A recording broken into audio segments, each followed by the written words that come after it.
Hello and welcome to the channel. Now, my job during the day is concentrating a lot on workplace violence. However, when this video was sent to me, and believe it or not, this link of the videos about the whole instance was sent to me, I think within like 40 minutes after it was obviously let loose on social media. And I've been asked loads of questions through our LinkedIn site, etc., and also direct to me about the incident itself and is knife crime getting severe. And I do say, well, if you go back, you'll see that I've done loads of videos on weapons and incidents, and I've got a new risk that I'm going to share with you hopefully the next week. But let's get back to this video. I released a bit of an article on our LinkedIn page through Quell Training last week, and as always, as LinkedIn is, and I understand I suppose to a degree, but I think reality is a big thing, that we should be realistic about things that are going on.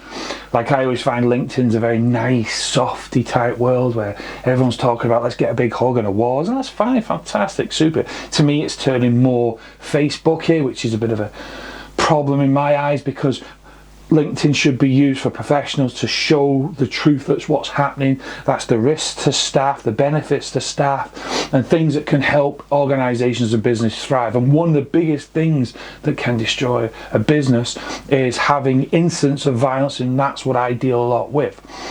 Now, cutting to the side, we've got to remember about a year ago now, we did have Friar Paul Murphy, who was stabbed ferociously outside an Irish Army barracks, and the individual was charged with attempted murder, and I think he got 8 years if I remember correctly. The individual did this, and this was done in Chapel Street again in city centre of Dublin on the 29th of July, and there's so many different variations of it, so many people not showing stuff because, I don't know, not my problem. But it was done by a guy called Abdullah Khan. I think he's 23, he's Irish born. People are arguing he's Pakistani heritage, so they're now arguing a lot about and concentrating a lot on that subject over there. What I want to do is go through the video with you, if that's okay. I want to just point a few things out, and the one I want to point out is the idiots that I am seeing even in my own job that are getting involved. So I'm sure you'll see this now. I've got a couple, and all they're doing is having a chit chat and obviously filming their conversation, and it's very quick, and you will see degrees of violence. Now, as you can see, let me just hit my little fancy play button here. Here we go. And as you'll see, they're chatting away, no problem, and the guy runs in to the right officer and starts to stab him with what's been said as a combat knife. Guards immediately back off. People do spread around a bit. This couple, I think, are a bit too close, but again, they're filming it obviously for texture. He's coming up, he's looking frantic, he's stabbing, and now there's the guy at your corner, standing forward, bat and stick out, and he's engaging, and they're both trying to contain him. Individual comes from behind, throws the ground, but watch what he does. He walks off. Now, if this was a staff member, I'd be saying run. Now, this is idiot number one. Don't know who they are, but getting involved. Oh, let's bring in idiot number two.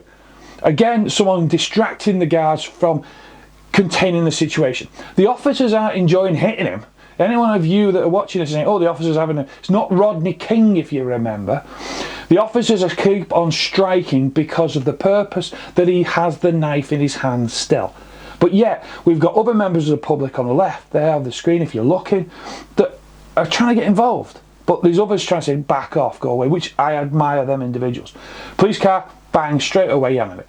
But this is what I want to point out, what I am noticing more in my job. Again, if a staff member is confronted with a bladed object or something like that, I say get out of there, don't care, don't take it on. Okay? Cutting to the video, the officer's now, he's obviously checking his injuries, he's obviously, what can I say? He's more in shock as well. But there's another member of the public walking over. What are you going to do? Stay out. Let the professionals do their job.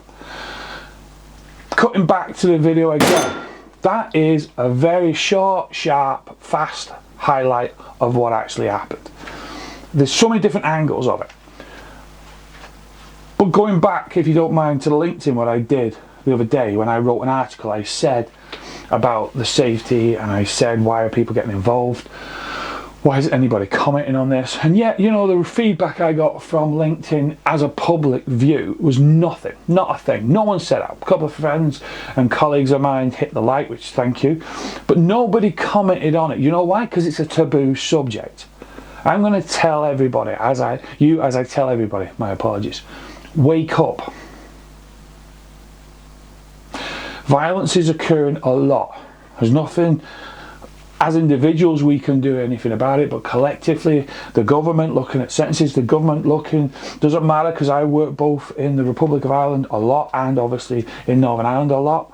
I do not work in England, Scotland and Wales anymore. I'm too busy. But the thing what I'm trying to get across is that nobody is highlighting the levels of violence that are starting to incur. Now, also within that video, think of the trauma that people would have seen from that.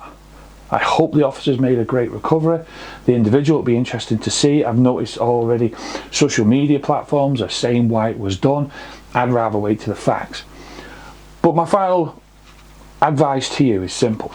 If you were out, you were socialising, you were at work, and you see an incident, yeah? If you can react safely to give first aid or support, do it.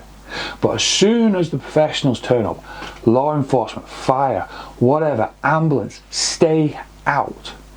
Because that individual, both them individuals I should say, could have made that situation worse. Because that could have distracted that officer. Therefore, one officer would have to deal with the individual, which is, we know now, Abdullah Khan on the floor, who has a blade. And if he gets a lucky shot at the guard, he's down. And then who do you think he's going to turn on? He's not going to stop on the actual garage corner. He's going to start on you. So if you're out, as I said, be aware. But secondly, if you see people getting involved, tell them to stay out. Same as what I say to the staff that I train, the companies I advise. If anything of an extreme violence is occurring, weapons, whatever you want to call it, and there is a massive increase, which you will see a few videos I'm going to start making over the next few weeks, showing you the new risks that are coming. I hope you appreciate the video, hope you see it from a different angle, and hope you understand that, believe it or not, you and I can be a bigger hindrance to the professionals. Stay safe whatever you're doing, and bye for now.